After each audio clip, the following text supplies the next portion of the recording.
Hello, BNN. This is unexpected. Did you see it? Before the news comes, subscribe to the channel to receive more news. The recent news that Nico Bundalo has cut the Kentucky Wildcats from his list of potential destinations represents an unexpected turn of events for Mark Pope's basketball program.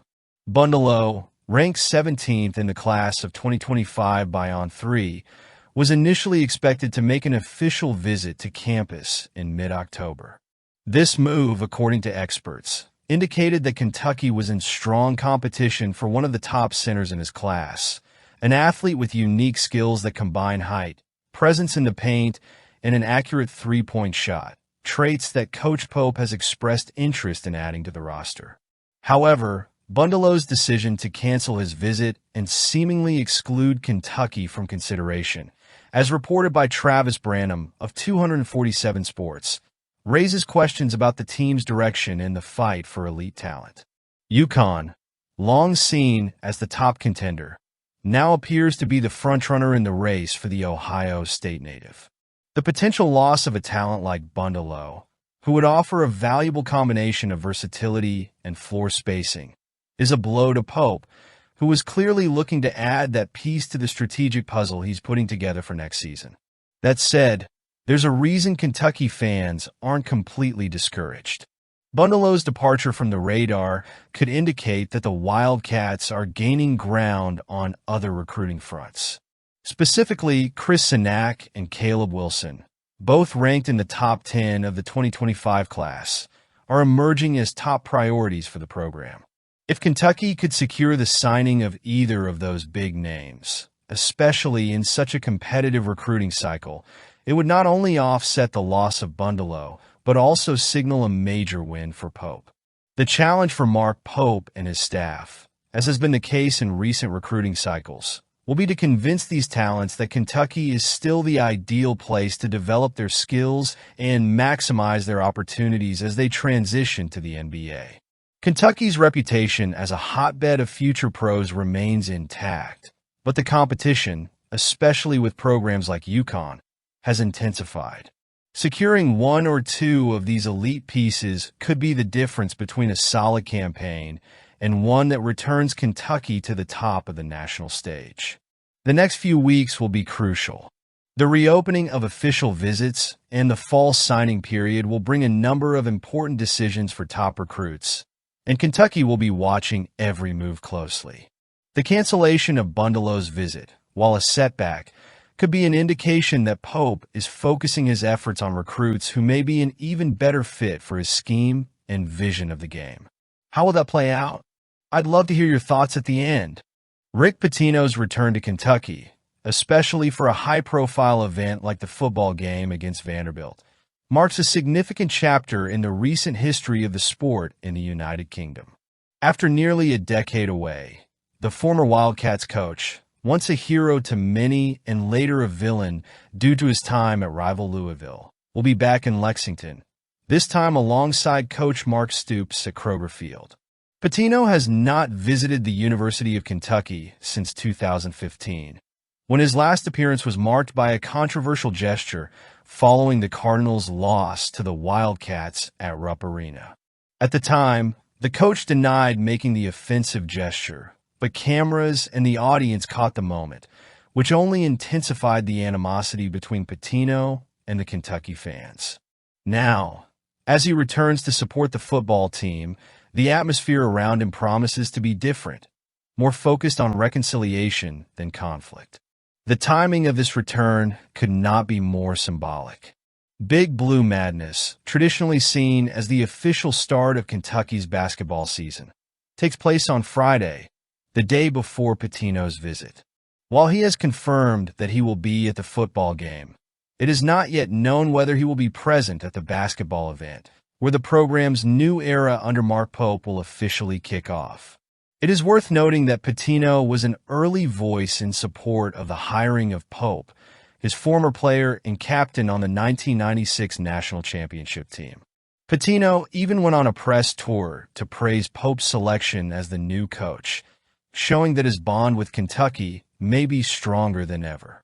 The relationship between Rick Pitino and Kentucky is full of ups and downs. He was the man who restored the Wildcats' pride after the ban, leading the team to memorable achievements in the 1990s, including the 1996 national title. However, his move to in-state rival Louisville created a nearly irreparable divide between Pitino and Kentucky fans, culminating in a rivalry that transcended basketball. Yet time seems to have healed many of those wounds, and Pitino's outspoken support of Mark Pope, as well as his recent pledge to contribute to the Nil Fund for both basketball and football, indicates that the former coach is looking to reconnect with the community that once loved him. Pitino's return for Saturday's homecoming game against Vanderbilt will undoubtedly be an emotional moment.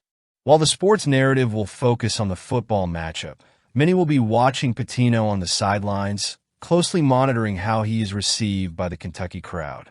If this weekend truly marks the final chapter in Pitino's rehabilitation at UK, it remains to be seen whether he will be at Big Blue Madness, ending a cycle that began more than 30 years ago. Regardless of whether he attends the basketball event, the weekend symbolizes a new phase for Rick Pitino and his complex relationship with Kentucky.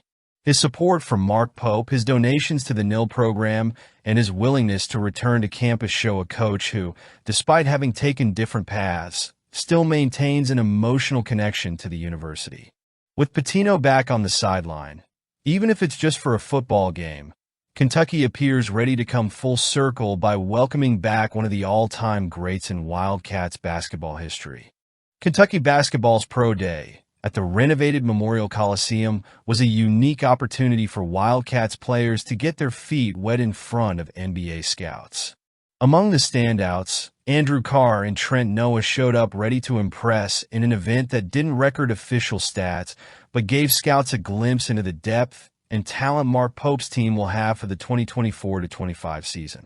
Andrew Carr, a player with skills that go far beyond his size, made a lasting impression early in shooting drills. Paired with Travis Perry, Kentucky's all-time leading scorer in high school basketball, Carr stood out for his consistent three-point shooting, missing fewer attempts than the specialist Perry. That early performance set the tone for the rest of the day. As Carr repeatedly showed, he can be a lethal weapon on the perimeter, defying expectations for a player at his position. More impressive, however, was Carr's ability to utilize his physical advantage. In a defensive one-on-one drill, he received the ball on the perimeter with Perry in his corner. Carr took advantage of Perry's height disadvantage to attack him directly, dunking the ball emphatically over his teammate. The play demonstrated his ability to exploit favorable situations on offense and his aggressiveness in finishing close to the rim. During 3-on-3 drills, Carr kept up the pace, hitting long-range shots with precision. His confidence on offense was evident, showing that he has the potential to be a key part of Mark Pope's scheme, especially in situations that require floor spacing.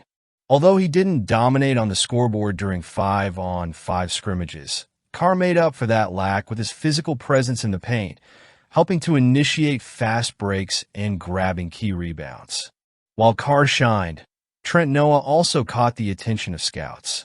Noah, known for his versatility on the court, showed a skill set that makes him an intriguing NBA prospect. While the specifics of his performance have not been widely released, his presence at the event made it clear that he, like Carr, is on the radar of many professional talent evaluators. The Pro Day served to reinforce just how well-rounded Kentucky's roster is this season. Carr may not be the leading scorer night after night, but his ability to contribute in multiple areas, whether on the perimeter, in the paint, or on defense, makes him a valuable player for Pope. And with such a well-rounded team full of talent at every position, that diversity of contributions will be essential to the Wildcats' success. Mark Pope, who is leading one of the highest expectations for the Kentucky program in years, certainly came away pleased with his players' performances at the event. Carr and Noah, along with other players, prove that the future of Kentucky basketball is in good hands, and that the team has all the tools necessary to compete at a high level, not only in the NCAA, but to prepare players for the next level, the NBA. With Carr impressing on both offense and defense, and Noah standing out with his versatility, the Pro Day reinforced what many already knew. The Kentucky Wildcats are not just a college basketball team, but a factory of talent ready to shine in the professional leagues. Chip Trayanum's future for the Kentucky Wildcats 2024 season is increasingly uncertain, with a recent setback putting his participation in the remainder of the campaign in jeopardy. The running back, who had been groomed for a return after suffering a broken hand on August 13th, was cleared to return to practice, which indicated that his return to the field was close. However, his absence in Week 5 against Ole Miss raised questions about his fitness. The issue was further exacerbated when, during an edition of the KSR News program, journalist Matt Jones mentioned that Trayanum could be facing the possibility of undergoing surgery that would end his season prematurely. If that does indeed happen, Kentucky will have to rely even more on Demai Sumo Karngbae, Jason Patterson, and Jamarian Wilcox for the remaining 8 games of the regular season. While all 3 of those players have performed well so far, Trayanum's physical strength in short yardage and red zone situations would certainly be an asset to a team that has struggled in those areas. Despite the uncertainty, recruiting coordinator Vince Marrow expressed optimism about Trayanum's return. Appearing on Laps Sunday Morning Sports Talk before the team's bye week, Marrow said he believes Trayanum will be able to play this season. "I think, Chip, we have this week off, so it's another week to let that heal. I'm sure we'll see him this season," Marrow said. Coach Mark Stoops was more cautious when discussing Trayanum's situation during his pre-match press conference against Vanderbilt. Stoops confirmed that the players suffered a setback in practice, but declined to elaborate, saying only, without going into specifics, "We had a setback with what he originally had, so we'll see how that goes." There is hope for Trayanum. However, he still has a redshirt year available, having been signed in 2020 when players were granted an extra year of eligibility due to the injury that year.